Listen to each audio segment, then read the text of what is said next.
Welcome to cooking queen Tamilarasi kitchen. நம்ம கிச்சனில் இன்றைக்கி 100வது சப்ஸ்கிரைபரை நம்ம ரீச் பண்ணியிருக்கோம். ரொம்ப சந்தோஷம். ஆதரவு கொடுத்த அத்தனை பேருக்கும் ரொம்ப நன்றி. புதுசாக பார்க்குறவங்க நம்ம சேனலை சப்ஸ்கிரைப் பண்ணிக்கோங்க, லைக் பண்ணுங்கள், கமெண்ட் பண்ணுங்கள். இன்னைக்கு ஸ்பெஷல் டேன்றதுனால ஒரு ஸ்பெஷல் டிஷ் தான் சிக்கன் கிரேவி. அதுக்கு தேவையான பொருட்களை நான் உங்களுக்கு காமிச்சிருக்கேன் பாருங்கள். இது ஒன்று எந்த அளவுன்னு உங்களுக்கு தெரியணும்னு ஆசைப்பட்டீங்க அப்படின்னா, இந்த வீடியோவை பார்த்துட்டு இந்த மெத்தடில் நீங்கள் செய்யணும்னு ஆசைப்பட்டீங்கன்னா நம்மக்கிட்ட கமெண்ட்டில் வந்து கேளுங்க. நம்ம கமெண்ட்டில் அந்தந்த அளவுகளை சொல்கிறோம். இப்போ வீடியோஸில் செய்முறையை மட்டும் காமிச்சிருக்கோம். அளவுகள் பெருசாக சொல்லியிருக்க மாட்டோம். ஒரு சிலது மட்டும் அளவு சொல்லியிருப்போம். உங்களுக்கு தேவை இருக்குது, இந்த டிஷ்ஷை நீங்கள் இப்படியே செஞ்சு சாப்பிட்ணுன்னு நினச்சிங்கன்னா நான் கமெண்ட்டில் வந்து கேளுங்க. உங்களுக்கு டிஸ்கிரிப்ஷனில் அளவுகளையும் கொடுக்குறேன். உங்களுக்கு பர்சனலாகவும் நான் அனுப்பிச்சி விடுறேன். நம்மளுடைய கான்டாக்ட் நம்பருக்கு சப்போஸ் உங்களால் வீட்டில் செஞ்சு சாப்பிட முடியாத சுச்சுவேஷனில் இருக்கீங்க அப்படின்னா நம்மளுடைய புக்கிங் நம்பர் இருக்குது. நம்ம போரூர் சுற்றி நியர்பையில் இருக்கிறவங்களுக்கு நாங்கள் ஃபுட்டு நம்ம டெலிவரி பண்ணிகிட்ருக்கோம்.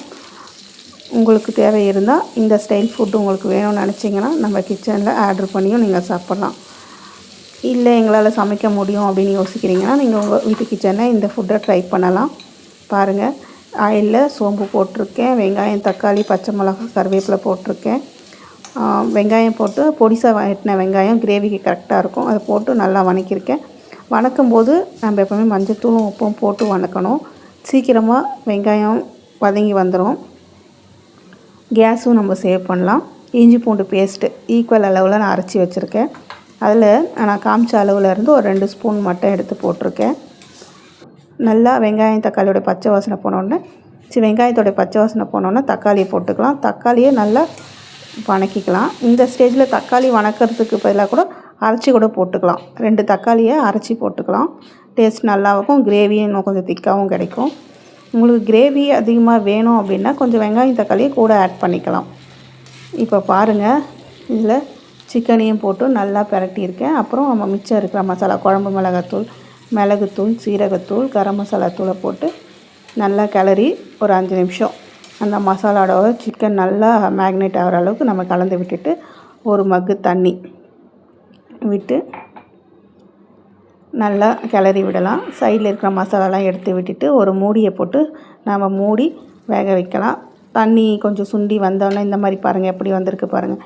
இந்த ஸ்டேஜில் நல்லா கிளறி விட்டுட்டு திரும்ப கொஞ்சம் மூடி வச்சு இந்த ஸ்டேஜ் வரணும். இந்த ஸ்டேஜ் வந்ததுக்கப்புறம் நம்ம கொத்தமல்லியை பொடிசாக நம்ம கட் பண்ணி வச்சுக்கலாம். கட் பண்ணி வச்சுட்டு அந்த கொத்தமல்லியை தூவிக்கலாம். தூவிட்டு ஒரு 5 நிமிஷம் அதிலே போட்டு நல்லா பிரட்டலாம். பிரட்டி ஒரு 5 நிமிஷம் இடையில மூடி வச்சு ஓப்பன் பண்ணோன்னா அதுவும் இரும்பு கடாயில் பண்ணும்போது டேஸ்ட் வேறு லெவலில் இருக்கும். நீங்கள் இதே மெத்தடில் நீங்கள் சிக்கன், மட்டன் எல்லாமே செய்யலாம். நான் உங்களுக்கு அடுத்து மட்டன் வீடியோஸும் நான் உங்களுக்கு செஞ்சு காட்டுறேன். பாருங்கள் எப்படி வந்திருக்கு பாருங்கள் ஃபுட்டு. நீங்களும் உங்கள் வீட்டில் சந்தோஷமாக செஞ்சு சாப்பிட்டு ஹாப்பியாக இருங்க.